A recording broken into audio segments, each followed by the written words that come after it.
We're here this afternoon with Phil Beyer and getting to know a little bit more about Phil. Phil, what did you do professionally before you became a writer? Well, I had kind of a diverse career. The beginning of my career was working in social services. I actually, right out of college, started as a Head Start teacher in the inner city of Kansas City, Missouri. And I went back to school, got a master's degree, and then came back to Kansas City, was the director of Head Start for several years.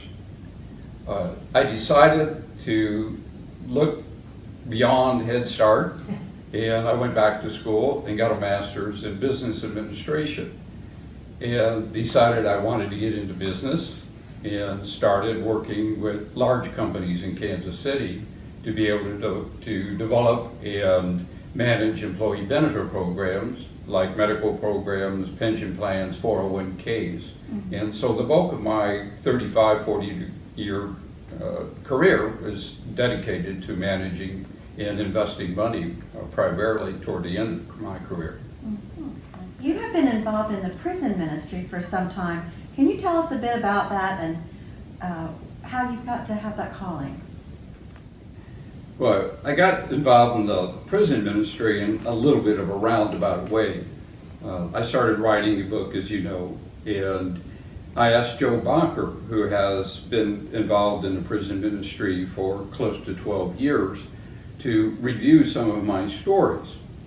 And after reading them, Joe said, well, you know, Phil, maybe you should come into the prisons, because the inmates love to be able to hear stories, and they would be a great focus group for you. So Joe convinced me, and I decided to go ahead and try the ministry. I thought, of course, that all I was going to do is read 2 or 3 stories, and that would be it. And once I got into the prison and started meeting the inmates and the staff, it was really life-giving for me. They were great people. I enjoyed every one of the people that I met within in the prisons. They, when I say, brought the best out of me, the creativity. In the first class that I taught, I was asked by one of the wardens was to be able to teach a creative writing class. Now, far be it from me to think that prisoners would be able to have creativity and be great writers, and I was just bowled over by the stories that these prisoners wrote, not just stories, but music and poetry, and it was quite touching. And it really brought out the creativity and the life in me, and I just absolutely loved it. So I fell in love with the prison ministry. I've been doing it for about 3 years now. Well, I think that's a wonderful gift that you have to be able to share with them and help them to see another side of themselves, probably a more positive side that you can actually affirm with them. But has writing always been a part of your life? Well, writing has been a big part of my life, and I think the biggest moment of learning that I was a writer or I liked to write was in high school. I had that in my senior year. I had to have come up with one more elective, and creative writing was available. So I took a creative writing class and just happened to have an instructor that was just phenomenal. And so I learned some of the basic techniques of creative writing. I became the sports editor and got to write all kinds of different types of articles, not only sports, but we also ventured into poetry and prose and short stories. So that was kind of the germination, if you would. After that, I started the journal. I just felt that it was a great way to be able to look inward and be able to document kind of what my feelings were, because there would be a lot that would come out once I'd start writing. Jeannie knows this, but after my Head Start experience, I wrote a children's book. I thought, well, gee, all you have to do is write a book, you send it into a publisher, and they would publish it, you know. Well, after about 20 different publishers, you found out that somebody didn't really want to publish my book, but it was a great experience for me. and I've always enjoyed doing that. I think from a spiritual standpoint, journaling has been instrumental in my spiritual growth. It's a very, very important part of my life and has been. Do you have any plans for writing another book? Well, after spending 3 years of actually writing a book and taking a lot of stories, and once you write it, submit it, and find a publisher, the editing process is grueling.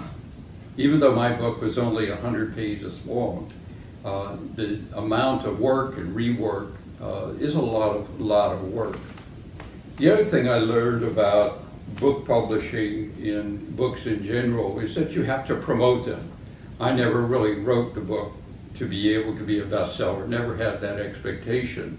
My motivation was more is to document the people that have touched my life, and it's really telling their life stories and people that not only my life but Jeannie's life. And so that was really what was in mind.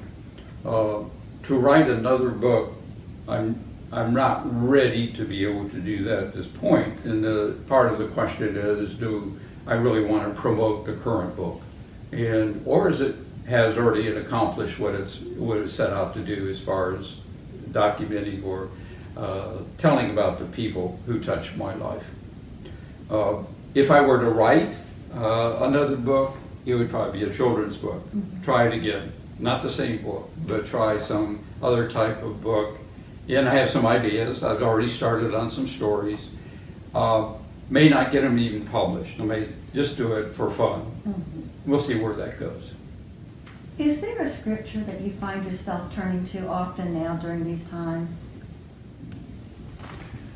I can't say that there's one scripture that I refer to. Every morning I start with a quiet time. For probably 35 years I've been using forward day by day to be able to read the scripture and the meditation, and then I meditate on that. It's a great way to start my day because it follows through the rest of the day. There's generally something in there, a nugget of gold for me, that keeps me calm, or I refer back to and say, remember what God told you this morning. So it's a great way to be able to meditate. But as far as any one scripture, no. I just enjoy, again, turning inward, meditating, and seeing what God has to say. Well, what's on your bucket list once we get past this pandemic? A bucket list. A lot of things on my bucket list. I would say short term is just to be able to reach out to somebody and shake hands or hug. That's just, I found what a great need that is for me to be able to reach out to people. And I have missed that tremendously, to be able to engage with people, particularly the hugs. So I owe a lot of people at Holy Comfort a lot of hugs. Kind of a midterm bucket goal, if you would. I was scheduled to go on a personal retreat up in the mountains for 3-4 days. And I do this occasionally, and I want to reschedule that and to be able to do that. Probably a long-term one, 2 years maybe, is that I'd love to go to Iona and go to the British Isles. And 2021 is actually the 150th anniversary of the British Open golf tournament. So I'd love to be able, for Jeannie and I, to be able to combine the trips. I don't know how excited Jeannie would be about the golf tournament, but I know she'd love Iona. So those are long terms right now.